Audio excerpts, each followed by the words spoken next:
അനർഹമായി അങ്ങനെ ക്ഷേമപെൻഷൻ കൈപ്പറ്റിയ കൃഷി വകുപ്പിലെ 29 ജീവനക്കാരെ സർക്കാർ സസ്പെൻഡ് ചെയ്തിരിക്കുകയാണ്. സയന്റിഫിക് അസിസ്റ്റന്റ് ഉൾപ്പെടെയുള്ള ജീവനക്കാരാണ് നടപടി നേരിട്ടത്. പ്രശാന്ത് കൃഷ്ണ നമുക്കൊപ്പം വിവരങ്ങളുമായി ചേരുന്നുണ്ട്.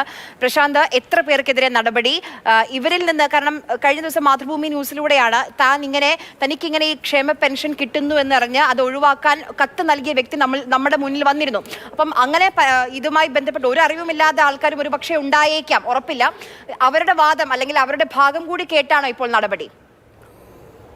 അങ്ങനെയാണ് നടപടിക്രമം. അതുകൊണ്ട് തന്നെ ആ രീതിയിൽ തന്നെ സർക്കാർ നടപടിയിലേക്ക് നീങ്ങിയിട്ടുണ്ടെന്ന് വേണം മനസ്സിലാക്കാൻ. ഏതായാലും കൃഷി വകുപ്പിൽ നിന്ന് ഇതുമായി ബന്ധപ്പെട്ട ഉത്തരവ് ഇറങ്ങിയിരിക്കുന്നു. കാർഷിക വികസന കർഷകക്ഷേമ വകുപ്പാണ് ഇപ്പോൾ ഈ അനർഹമായി ക്ഷേമ പെൻഷൻ കൈപ്പറ്റിയ 29 ജീവനക്കാർക്കെതിരെ നടപടിയെടുത്തിരിക്കുന്നത്. ഇവരെ സസ്പെൻഡ് ചെയ്തുകൊണ്ടുള്ള ഉത്തരവാണ് ഇപ്പോൾ പുറത്തിറങ്ങിയിരിക്കുന്നത്. ഇതിൽ 29 പേരിൽ ഏറ്റവും കൂടുതൽ പേരും പാർട്ട് ടൈം സ്വീപ്പർമാരും അതുപോലെ തന്നെ അങ്ങനത്തെ സ്വീപ്പർ പോസ്റ്റിലുള്ളവരാണ്. പക്ഷേ ഒരാൾ സയൻറ്റിഫിക് അസിസ്റ്റൻറ്റ് ഗ്രേഡ് 2 ആണ്.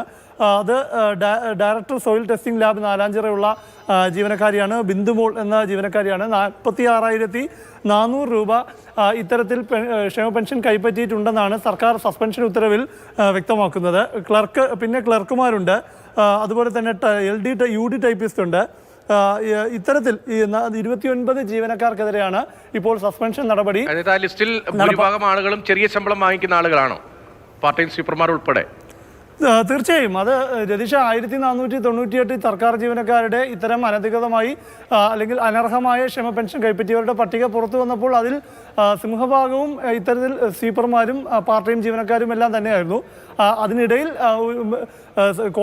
രണ്ട് കോളേജ് അധ്യാപകരും മൃഗഡോക്ടറും എല്ലാം ഉൾപ്പെട്ടപ്പോഴാണ് അതിൻ്റെ ഗൗരവം കുറെ കൂടി വർദ്ധിച്ചത്. എന്തായാലും ഇത്തരക്കാർക്കെതിരെ എല്ലാം തന്നെ നടപടിയിലേക്ക് നീങ്ങുകയാണ്.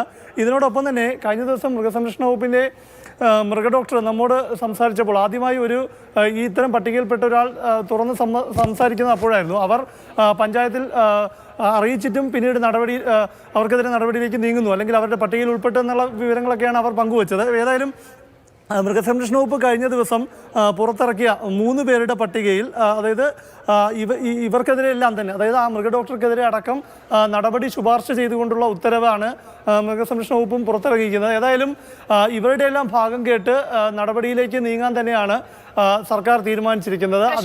റവന്യൂ വകുപ്പും ഇതുപോലെ നടപടി സ്വീകരിച്ചിരുന്നു. പക്ഷേ അവിടെ ഇവർ അനർഹമായി കൈപ്പറ്റിയ പണം അത് പലിശ സഹിതം തിരിച്ചുപിടിക്കാനുള്ള ഒരു നടപടിയും സ്വീകരിച്ചിരുന്നു. ഇവിടെയും അങ്ങനെയുണ്ടോ? തീർച്ചയായും.